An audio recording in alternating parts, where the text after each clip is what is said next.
Milan,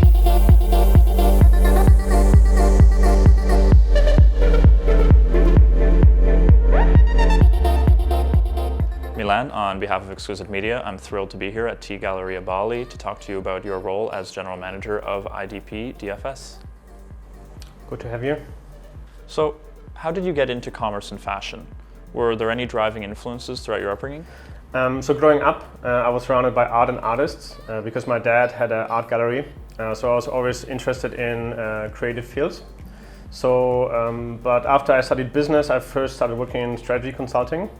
But after a couple of years, I wanted to make a change. So I switched to a department store in Germany, a fashion department store. And after working there for a while, I decided to do an MBA in Paris that was specialized in luxury brand management. And after that, at first I wanted to stay in Paris and work there. But in the end, I decided to join DFS in Hong Kong. And that's how I got into the fashion industry. Okay. Who has been the most influential figure in your career? I would say that's Benjamin Vichot, our chairman and CEO, who offered me the opportunity to join DFS 11 years ago. At the time, I was studying in Paris, and I was planning on staying in Paris. But then we went on a school trip to Hong Kong and Dubai, and I realized the big opportunities there were in Asia. So I decided, instead of staying in Europe, to join DFS in Hong Kong, and then worked for them in different locations, including Hong Kong, Guam, Saipan, Hong Kong again, and then I joined DFS here in Bali. How have your contributions to retailers in multiple countries, namely Germany, Guam, and Hong Kong, changed your perspective on business? I think the interesting thing is to see how the customer has a global mindset. So no matter where they travel, they actually have quite similar expectations, because a lot of our customers are quite well traveled. They've been around the world, they've been to different markets. Their home markets are very developed today. So we're not necessarily competing against other retailers in Bali, for example. It's more like we're competing against other destinations around the world. So our customers getting more and more, has higher and higher expectations to us, and we're trying to raise our standards to match that. What would you say is the biggest difference in your field of luxury management between Europe and Asia Pacific? I think the biggest difference is probably not so much between Asia and Europe and the US. It's more between city and island destinations. So in a resort destination like Bali, the mindset of the customer is very different. When they're in a big city, they're, normally that's where they work, and that's a very busy lifestyle, and you have to be very quick and focused, and at the same time competition is really tough in the big cities. While when you come to an island destination, the mindset is totally different.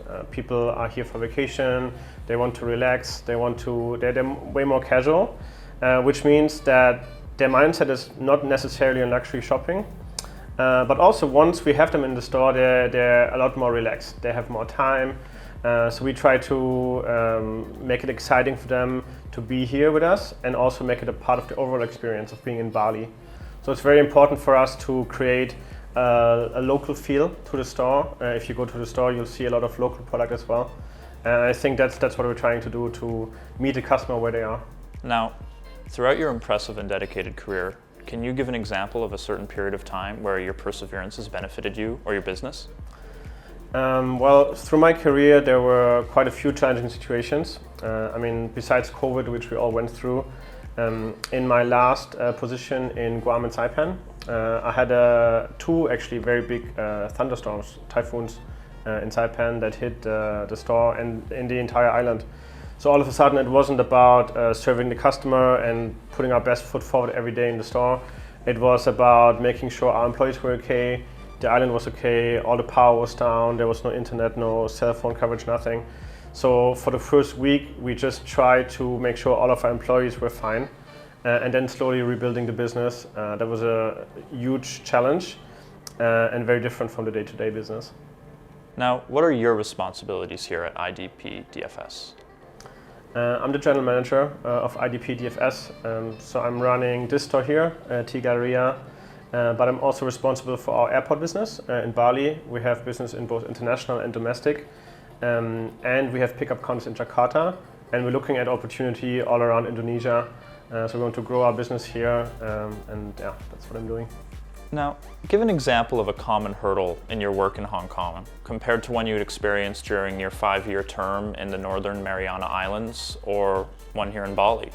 So the main difference is that in Hong Kong you have all the big luxury brands in one place. You have a lot of retailers that are all competing for the same customer. It's a very fast environment, and it's really about grabbing the attention of the customer, given this like very fast-paced environment.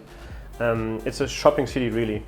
But then in the Northern Mariana Islands, or also in Bali for that matter, it's a different environment in that our customers here are on vacation. So they want to relax, they want to have a good time with their friends, with their family, they want to go to the beach, they want to go eat, they want to see cultural attractions. So for us the challenge is to be a part of that journey, to fit in naturally with this experience that our customer has here in Bali. So that's why we're trying to be relevant and sell things to them that make sense in the context of Bali, have the local brands as well, besides the international luxury brands.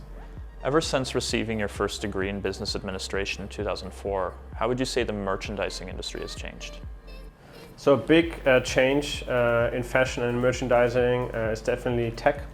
So e-commerce has become a big thing.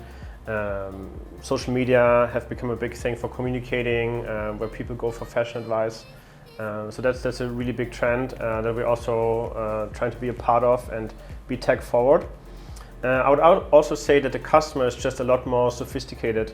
The customer has traveled a lot in the last 10 years. They've seen the world, they know the brands a lot better than they used to. It's a much higher standard that we have to cater to. What has IDP DFS done since your arrival in Indonesia to put you in a position for success? Well, first of all, I have to say it's been really great to come here. The team has been very welcoming. It's the first time for me living in Indonesia, so there's a few things to understand and get my head around. And the team has been really great in welcoming me here. But also they've been helping me to understand the business environment, to see the opportunities that are here in Bali. And also in other places in Indonesia. So yeah, it's been a great experience. Yeah. And Milan, thank you for your warm welcome and your time to have a chat with us about your contributions here at IDP DFS. Great to have you. Thank you.